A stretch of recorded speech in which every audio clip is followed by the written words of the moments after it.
I was watching TV in the family room. My son-in-law walked in and switched it off. "Go to your room, old woman. This living room is mine now." My daughter dropped her gaze. I stood up, took my keys, and left without saying a word. The next day, a man in a crisp suit appeared at the front door. He rang the bell. "Welcome to my channel. I share new life stories here every day, and I'd really appreciate it if you hit subscribe and liked my video." Now let's jump back into my story. I'm sure you'll love it if you keep listening till the end.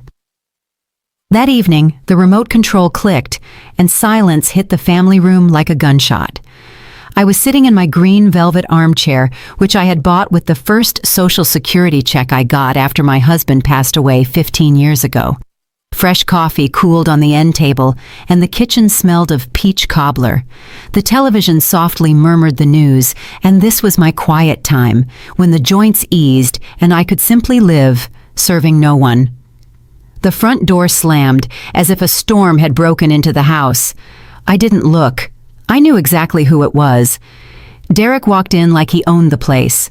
Behind him, my daughter Lena carried shopping bags. Her shoulders were slumped, her eyes on the floor, as if apologizing for taking up space. I didn't move. Derek stood right in front of the screen, blocking my view. He snorted, as he always did when he saw me doing nothing. He picked up the remote and pressed the red button. The screen went dark. "To your room, old woman!" he yelled. "I've got the game on. The family room is mine now." The silence became thick. I could hear his short, arrogant breathing, as if his shouting had purchased him a right. Very slowly, I shifted my gaze to Lena. She stood in the kitchen doorway, her knuckles white on the handles of the shopping bags. Our eyes met. I waited for one thing, the simplest thing, for her to say, "Don't you dare talk to my mother like that. This is her house." Lena lowered her head and started adjusting a bag, as if something had shifted inside. That gesture struck harder than any scream. Derek's shout, noise, my daughter's silence, betrayal. A cold clarity washed over me. Not anger, not shame, just a clear, icy sobriety. 35 years at the county recorder's office teaches you one thing. Words don't matter. Documents always do. I rose. My knees clicked dryly. In that silence, the sound was like a formal seal. Derek was already sprawling on my couch, unbuttoning the top of his shirt and grabbing a can of soda without even looking at me. In his world, I had long been just part of the furniture. I walked past him and turned into my room, not to lock myself in or weep, as they probably expected. I opened the bottom drawer of my dresser, pulled out a stiff leather pouch for bank business, and from the bottom, a set of keys and a blue elastic-banded folder. My fingers slid between the rough sheets of paper. A bill of sale, old but valid. A current deed of title. Owner, Celeste M. Everson. The paper was yellowed at the edges. Its power was ironclad. In the mirror, I saw my short gray hair, my glasses on a chain, my linen trousers, and a navy blouse. I looked like the grandma who bakes cookies. That was my main tactic. As long as grandma feeds the wolves, they feel like kings. The minute I closed the lid on the pot, the king's paws turned to putty. I returned to the family room. Derek had already turned on the sports channel and cranked the volume. Lena was clattering dishes, a voluntary silence instead of a stand. I walked towards the front door. My heel clicked on the hardwood floor. Derek turned his head, smirked, and raised his soda can. "Taking a stroll, Celeste?" he sneered. "Don't get lost. At your age—" I didn't answer. I turned the deadbolt.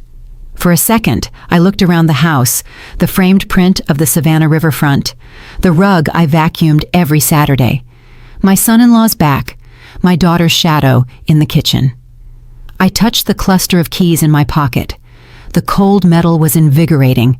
I walked out, closing the door quietly but firmly, like setting a period at the end of a sentence. Outside, the air was crisp. I wasn't cold. I exhaled, locked the front gate from the outside, walked to the avenue, and hailed a cab that pulled up. "Where to?" "The Grand Hyatt, downtown." I took out my phone in the car. My fingers trembled slightly, not from fear, but from power. I scrolled through my contacts to a name I hadn't called in ages, but knew would answer. Andrew V. Sterling, attorney at law. We used to work near each other, him on property disputes, me on deeds. Celeste, it's nearly 9. What's wrong? I woke up, I said, looking at the city lights. I need your help. I have court tomorrow morning. Why the rush? My mental and property health. I'm listening. I want to evict 2 tenants. But you live with your daughter and son-in-law. Exactly. A pause. He knew me from my signatures on title rejections. Where others saw maybe, I saw absolutely not. What did they do? He yelled, "Old woman, this living room is mine now." My daughter stayed silent. I left, and I won't return until they are gone. I understand. That's moral abuse at least. But you don't need pity. You need the law, right? The house is mine. They've lived here for 4 years without a lease, all at my expense. I need a notice to quit. I am terminating the gratuitous use of the property and demanding they vacate the home. Personal service is necessary.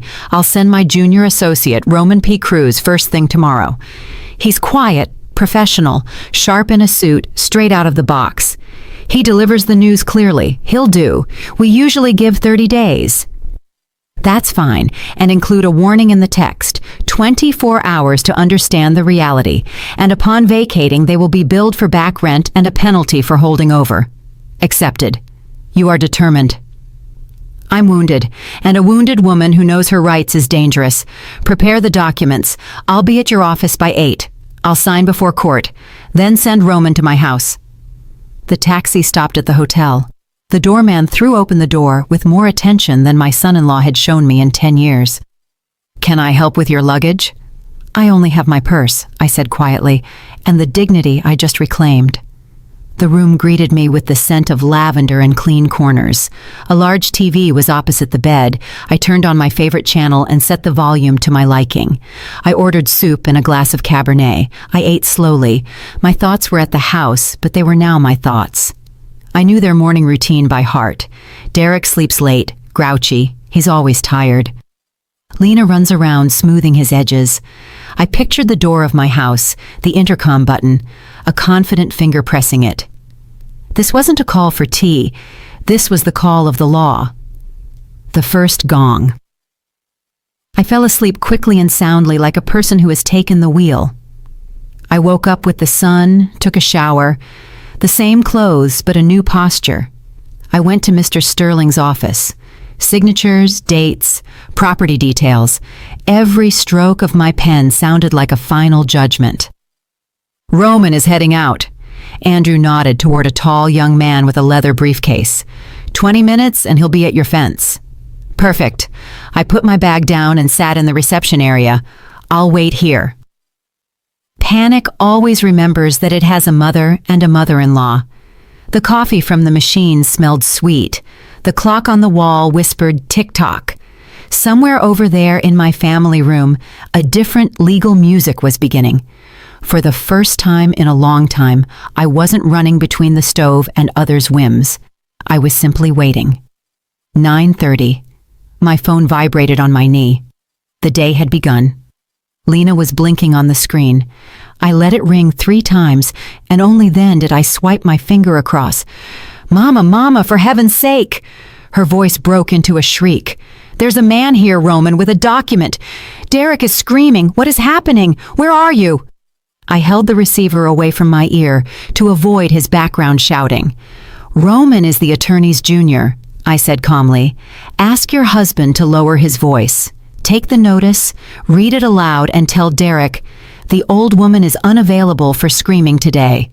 But it says, "Eviction notice 30 days. Mama, have you lost your mind?" Lena, for the first time in years, I am completely sane. Read the paper. Do what it says. The fewer screams, the better. I hit end call. The small red button returned silence to me as easily as flipping a switch on a bedside lamp when I was a child. The office door opened slightly. Andrew V. Sterling peeked over his glasses. "Daughter?" I nodded. "The show has opened on schedule. Roman served the papers. "We have the signatures and the attachment inventory. Now we wait." I settled into the reception chair. The vending machine coffee smelled like caramel. The clock on the wall whispered tick-tock. I looked at the hands, but wasn't thinking of time. I was thinking of how for 4 years I had shrunk myself in my own house to the size of a footstool so as not to disturb their moods. How I ate the burned edges of pie, leaving the center for the king of the living room. How I watched TV shows with headphones so as not to interfere with their conference calls. How I paid triple the utility bill and stayed silent. I opened my purse and pulled out a sheet folded into quarters, a pension statement, the lifetime payout from my banker husband, a couple of stable investment accounts. The figures stood neatly, like soldiers. These figures meant I could live. These figures meant I didn't have to grovel. Next, a printout of transfers, the down payment for their black crossover, a gift for the young couple, temporary top-ups when their car payment almost bounced. The purpose of the payment: family support. My hand sometimes shook, but the signature was straight as a ruler. The habit of paperwork. The phone shuddered again. "Lena." I flipped it face down. Then a text message from Derek arrived. "Come home. Let's talk." "No, Mom, please, no." I flicked the notifications away like crumbs from a table. Andrew V. Sterling walked into the hall. "Tea?" he offered. "I want something else," I replied. "I need to turn off the utilities." "Which ones?" "Everything in my name. The fiber optic internet, the cable with the sports package, the landline, and the supplementary card Lena uses for groceries. Not to cancel, but to suspend. I can reactivate them when the house is mine alone again." He smirked. "That will be felt." "Yesterday was painful," I said. "Today is merely felt. They are different things." I took a small notebook from my purse. On a clean page appeared a simple plan. Step 1, legal, completed, paper served, deadlines and consequences outlined. Step 2, financial, turn off the taps, let the king of the living room learn the price of his kingdom. Step 3, silence, no scandals, no justifications, only facts. The phone vibrated again. I glanced at it. Lena was typing long, frantic messages. "He's furious. We've been shamed. People were watching. Where are you? Let's talk." I put the phone down and said nothing. Today, my nothing was the answer. "Is there a decent clothing store nearby?" I asked, putting the notebook away. "The Gallery Mall is 2 blocks away," Andrew V. Sterling said. "What are you planning?" "I am dressed like a grandma," I said, meeting his eyes, "and I am going to set boundaries. I need a uniform." "You are dangerous when you are calm." Now he said it without smiling. "I'm just returning to myself," I replied, taking my purse and heading for the door. Outside it was bright and dry. I walked quickly, not looking back. The windows reflected me, stiffer, with a straighter back. My mind was clear and steady, where to go, what to say, whom to call. No pity, no revenge, only order. At the mall entrance, I paused for a second, ran my fingers over the strap of my purse and exhaled. First, the uniform. Then, tap after tap. The Gallery Mall was 2 blocks away. I walked briskly, as if going to work. Shoulders straight, step measured. Inside, the light, the window displays, the music from the ceiling. In the classic clothing department, I was met by a consultant with a name tag that read Jenna. Her gaze was attentive, without cooing. "I need a uniform," I said. Calm, businesslike. "Today, I am setting boundaries." Jenna nodded and disappeared between the racks. She returned with dark blue straight-leg trousers, a white cotton blouse, and a beige linen blazer. In the fitting room, the fabric settled just right. The trousers sharpened my posture, the blouse was crisp, and the blazer pulled everything together. I put on leather pumps with a low but distinct heel. The tap-tap on the tile was like a metronome. I folded my old clothes into a bag. "Give these to the charity box," I said. "Let them serve someone else." I sat on a soft ottoman by the fitting room, took out my notebook and phone. First call to the service provider. Good afternoon. I am the contract holder. I request a temporary suspension of services at this address. Internet, cable TV, sports package, and landline number. Reason: repairs. Start today. The operator read the required warning. The signal would be disconnected within 2 hours. Discounted monthly fee confirmed. Second call to the bank. I am the primary account holder. I request you block the supplementary card in Lena Everson's name. Reason: security. Please lower the online limits and keep SMS alerts only on my number. Done, a voice replied. The changes are now in effect. I hung up. My stomach growled, not from hunger, but from the adrenaline slowly dissipating. On the second floor in a quiet restaurant, I ordered a mushroom risotto and a glass of dry white wine. I placed my phone next to me, face down. Spoon, fork, breathe.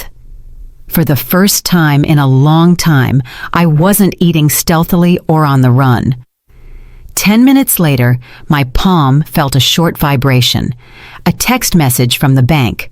Transaction declined, $85. Butcher's shop, prime ribeye. I smiled, a short, unsentimental smile. Almost immediately, another message flashed. The cards aren't working. Call the bank. We are at the register. Derek's number. I calmly dialed the response. It's not a malfunction. It's a freeze. The credit and the trust both expired yesterday, along with your game. I put the phone face down and finished my risotto slowly, tasting every grain. I paid the check with my card.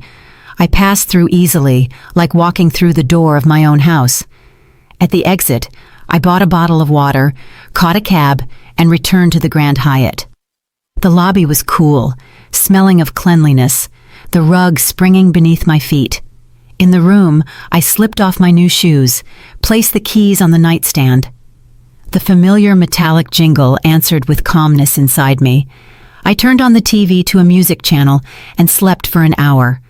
My body took what it needed. I woke to the clear ring of the landline.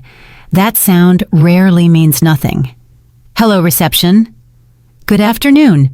Your daughter is in the lobby. She urgently asks to come up, or rather, asks you to come down. She says it's urgent. I looked at the clock. The perfect time for a clear conversation without midnight hysterics. I washed my face, smoothed my hand over the lapel of the beige blazer, and adjusted the chain on my glasses.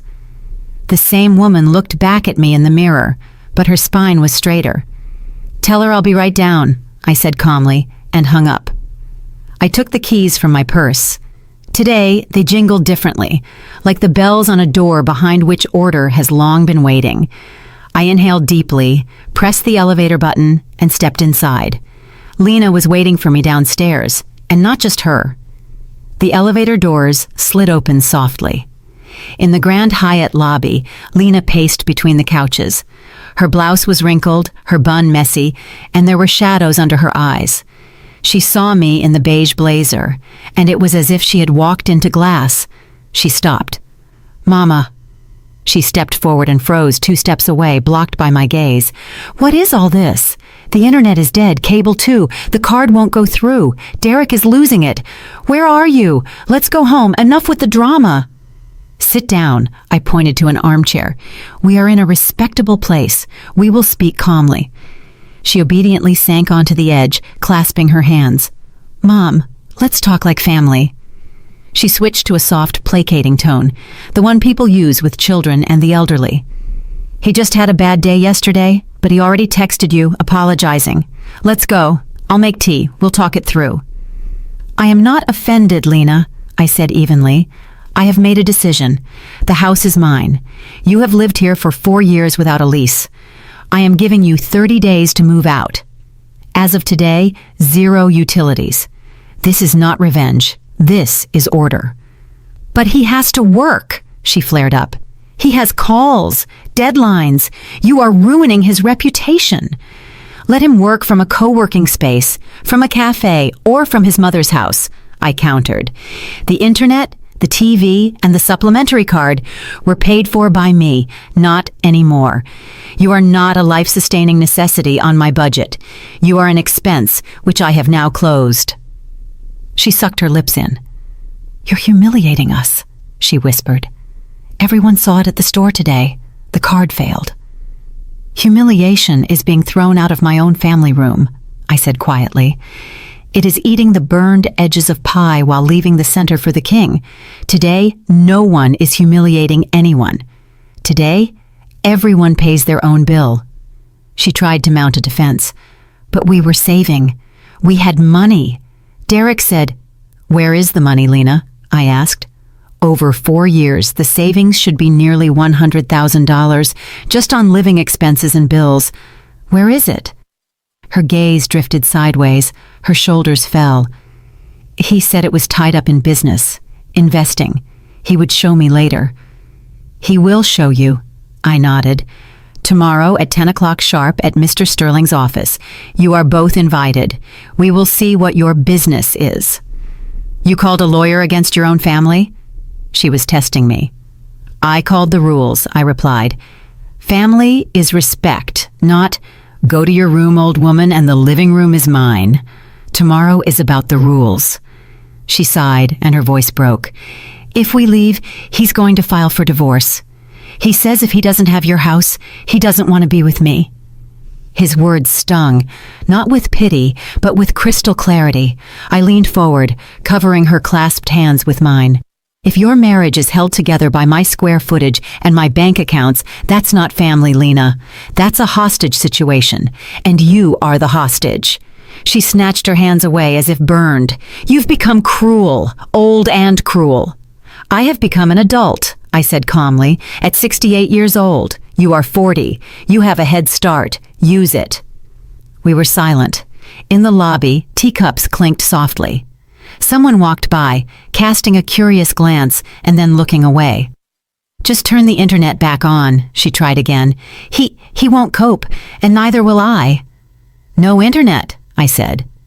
"But your voice is fine. Tomorrow we talk at the attorney's office. Today, silence." Lena stood up, adjusted the strap of her purse, searched my face for my former softness, and didn't find it. She backed toward the exit. "I'll be there." She tossed over her shoulder. "Be there at 10 sharp," I nodded. She left quickly.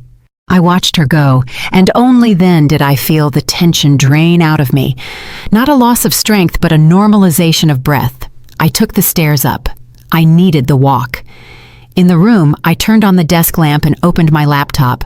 A message was blinking in my inbox from Andrew V. Sterling. "Celeste, notice served. Derek's corporate lawyers have confirmed receipt. He's been sending internal emails pressuring you. The director was copied. Reprimand likely. Negotiations tomorrow at 10 o'clock sharp. Both will attend. Sincerely, A. V. Sterling." I closed the lid. Haste is the sister of fear. The king of the living room was already making mistakes. I opened my phone, scrolled through the settings, and turned off the family location app, the same one Derek had installed for my safety years ago. Geolocation access prohibited flashed on the screen. Good. My dot on the map belonged to me again. I took the keys out of my purse and spilled them onto the nightstand. The metal jingled cleanly like a new password. Outside, the lights stretched along the avenue. The air conditioning hummed steadily. I sat on the edge of the bed and felt it. Order inside. Not victory, not euphoria, just order. Tomorrow at 10, the conference room door would open, and 3 people would walk in, him, my daughter, and the law. The conference room was cool. The air conditioning was blowing cold air. I asked to be seated at the head of the table. To my right, Andrew V. Sterling. Neat folders, pen parallel to the edge. On the table, my driver's license, the deed of title, the notice of termination of gratuitous use. My armor today was simple: a beige blazer, a direct gaze, and paper. The door clicked. The paralegal murmured, "They're here." Derek stumbled in first. His usual arrogance was faded. A wrinkled shirt, his tie loose like a noose, dark circles under his eyes. Behind him, Lena clutched her purse to her chest, her eyes glued to the floor. "Please be seated," Andrew V. Sterling said with his baritone, like a judge's gavel. "I'm not here for a greeting," Derek snapped immediately, pulling out a chair. "Enough with the show. We've lived there for 4 years. We have rights." I looked over my glasses. I paused deliberately so his anger would be audible. "Rights are exactly why we are here," I said calmly. "The house is my sole property. You are using it at the owner's goodwill. I have terminated that. The notice is on the table. The deadline is 30 days. There's something called adverse possession," he shot back. His words tripped over each other. "We possessed it openly as owners. Have you even seen the law?" "I have," I smiled slightly, "and I worked with it for 35 years. Adverse possession applies when the owner doesn't live there, doesn't pay, and doesn't object. I live there, I pay, and I object. You are not owners. You are temporary and loud users." Derek's jaw clenched. He turned his eyes to Andrew V. Sterling, seeking support. "The notice is proper," the attorney confirmed smoothly. "Service was executed. Upon expiration of the deadline, a lawsuit will be filed for eviction and recovery of fair market rent from the date of the notice." "This is illegal," Derek raised his voice. "She cut off our internet, our funds, emotional distress. I'm suing." "Internet is not a life-sustaining utility," Andrew V. Sterling said, unblinking. "If you want it, connect it yourself and pay for it. Lena, tell her." He jabbed his finger at my daughter. "She's destroying our family." Lena blinked. Her lips trembled, and then there was silence again. I slid a folder toward her. "Let the paper speak," I said. "Derek, for 4 years you were supposedly saving for a condo. Nearly $100,000 in savings just on living expenses and bills. Where is the money?" "In business," he tried to smirk. "Investing, futures, leverage. You old folks wouldn't understand. I like specifics." I pulled a stack of papers from an envelope, 3 loan default notices, and here, the broker's statement, margin call, balance below 0. Derek lunged for the paper, but Andrew V. Sterling's hand landed first. "Put it down. Let your wife read it." Lena took the sheets. Her fingers shook. Her eyes darted over the figures and lines. I saw the moment of realization. Her shoulders slumped. Her mouth dropped open. One heavy tear. Not of pity, but of cold awareness. "0, even a deficit," she whispered. "Yes," I said, softer but firm. "Nothing was saved. There were bets, games, $85 prime ribeye, and imported beer, all on my card. I would have made it back." Derek flared up. "The market is turning around. I just needed one more infusion." "And that's why you needed my living room?" I raised an eyebrow. "To lose louder and to send me to my room in the process?" He clenched his fists. The anger in his eyes was undercut by fear. "I'm your son-in-law," he forced out. "Family is supposed to help." "Family is respect and boundaries," I said. "You offered neither, and you will receive neither." I stood up. That movement was enough to make everyone straighten. "Terms," I stated, clipping my words. 30 days to move out. The internet, cable, and supplementary cards will not be returned. If I hear screaming when I visit to collect my winter clothes, I will immediately call the police and file a report for threats. We'll see how job recruiters feel about that, on top of your corporate reprimand." Derek slumped in his chair, as if his internal bolts had been unscrewed. Lena covered her face with her hands. The whir of the air conditioning became audible. "And one more thing," I turned to my daughter. "This is your choice.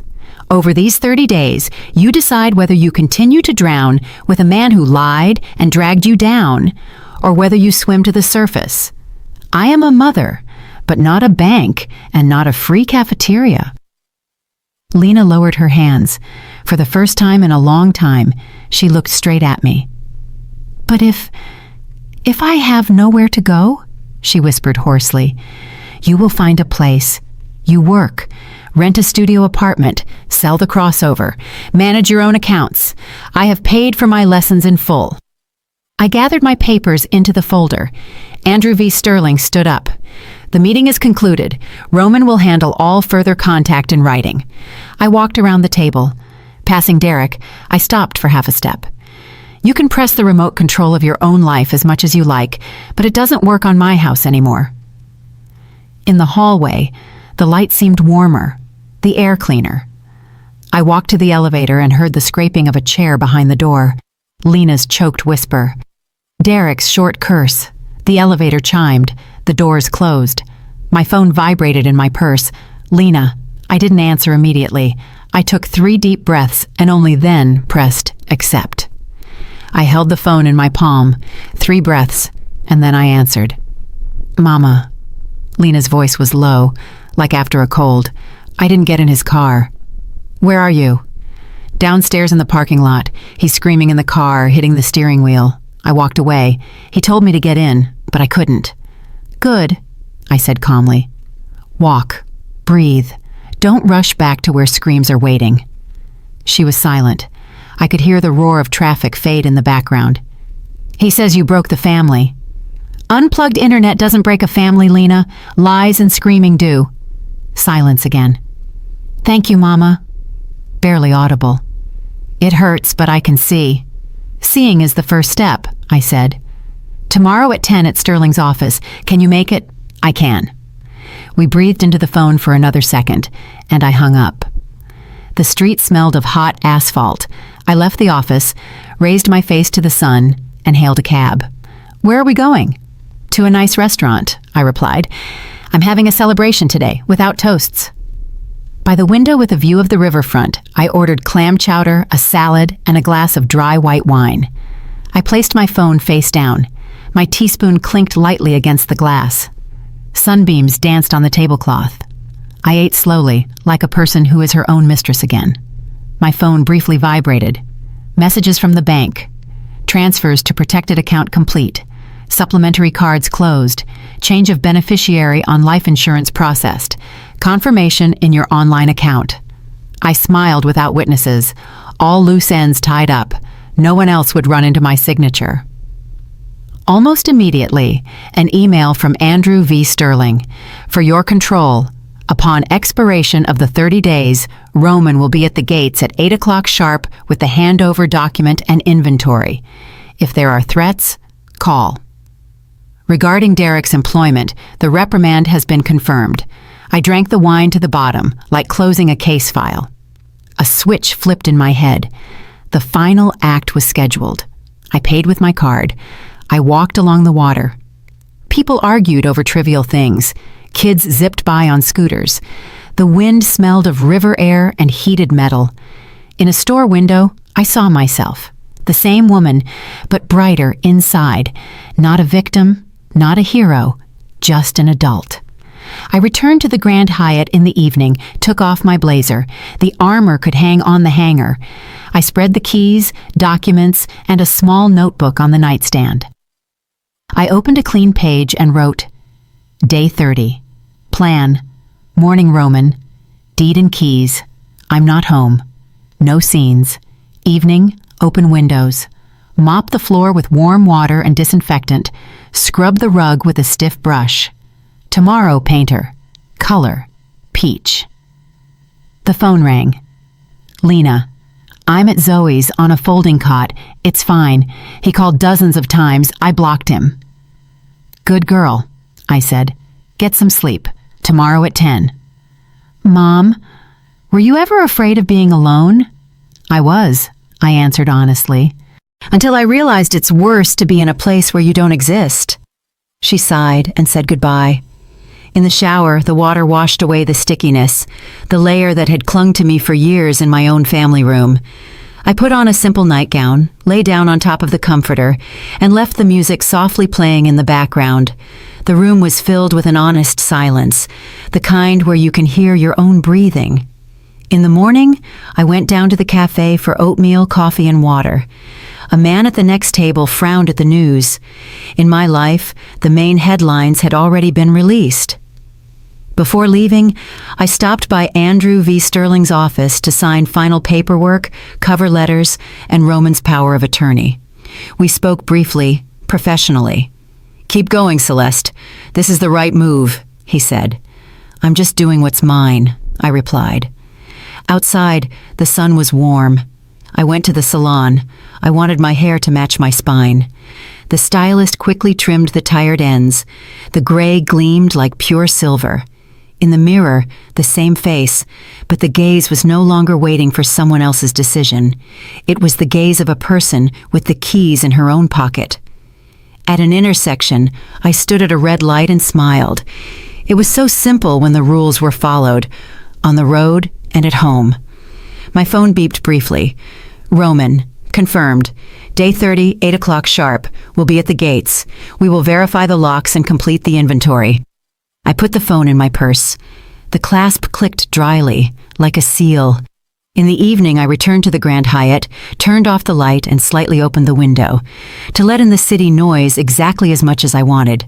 The keys lay on the nightstand. I picked them up. The metal was warm. The next day, day 0. He would enter my house, not with a shout, but with the screech of a moving truck's tires. On the 30th day, I woke without an alarm. The light in the window was even, like a sheet of paper before a signature. I had breakfast, placed my phone face down, and drove out of the city to a spa. I would not be home today. Roman called. I'm at the gates. The moving truck has arrived. They're starting. Proceed by the inventory, I said. I'm available by phone. Next was water, steam, and herbal tea. I stared at the ceiling and thought of only one thing. Tonight, I will open the windows and wash the floor. That's all. At 11, my phone briefly vibrated. Derek made noise, but he signed.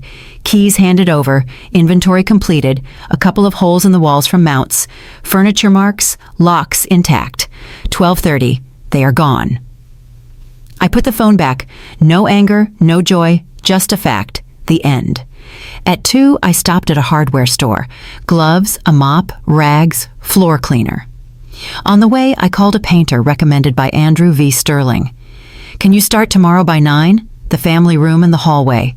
Color, peach. We can, a man's voice replied. We'll be done in 1 day. At the gates, the key turned easily, as if the house itself had exhaled. I walked in and stopped. The family room was empty. Footprints from the couch legs on the floor. Ugly holes in the wall. The air was heavy and stale. I threw open all the windows. A draft swept from the kitchen to the garden, stirred the curtains, and carried out the remnants of someone else's life. I put on the gloves.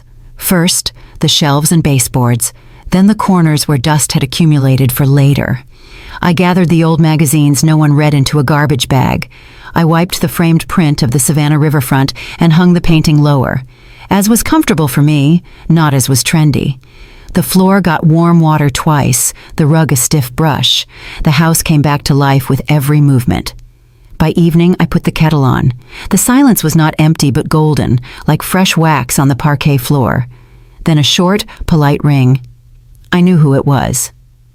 Come in, Lena, I said at the threshold. The coffee just brewed. She walked in slowly, looking around. It's beautiful, quiet, warm. It's peach, I nodded. Sit. We sat opposite each other. 2 mugs on the table, a plate of pie.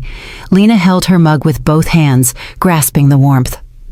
I rented a studio apartment, she said, looking at the steam. It's small. The neighbor upstairs likes loud music. The ceiling is low, but it's mine. I pay for it myself. I took on full-time work, and I filed for divorce. The pro bono lawyer is processing the papers. I nodded. A warm, quiet, unsentimental feeling rose inside me. That's the right path, I said. It will hurt. Then it will settle. He says you broke up the family. She smiled faintly. And I realized you just stopped feeding the lie. We were silent. Outside the window, the garden rustled like new sheets. Thank you for saying no, she added, placing her palm over mine. While you were patching the holes, I couldn't hear myself. Hearing yourself is not a luxury, I said. It is order. She inhaled deeply. Mama, can I come over as a guest? No keys, no staying over. Just tea and conversation. That's exactly what you should do, I replied. The door is open for guests. It's temporarily closed for tenants. We hugged briefly, an adult embrace. On the porch, she adjusted the strap of her purse and walked toward the gate. She walked straight, not looking back, like a person who chose her own pace. I returned to the family room. The peach walls glowed softly. The notebook was on the end table. I opened a clean page and wrote, Wednesday, 4 p.m., sharp, tea with the neighbors. Topic, wills, separate accounts, passwords, bring questions and a notebook. My phone blinked with a message from Zoe. Celeste, Betty is crying. Her son is pressuring her to sign the house over to him. Investment, Mom. I'll buy you a better one later. She's afraid to say no, afraid he'll get mad. Can we come over tomorrow? Come at 4, I typed. Kettle and papers are ready. I signed the bottom of the page and closed the notebook. The house was clean and warm, and this cleanliness finally had a purpose. Tomorrow the doorbell would ring, but it would no longer be a disaster. It would be a beginning. By 4 o'clock on Wednesday, I boiled the kettle, took out my folder of documents, and placed pens